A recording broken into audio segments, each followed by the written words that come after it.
Ужас, машина говорит. Вызвали вроде каких пожарку.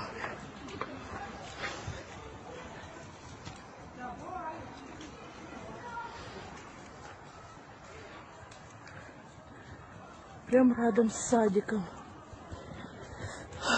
Стекла взорвались уже.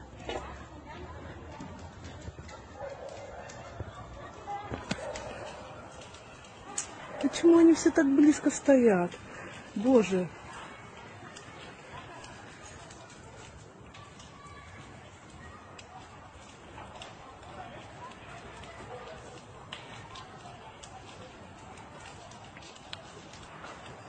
Люди, отойдите, пожалуйста.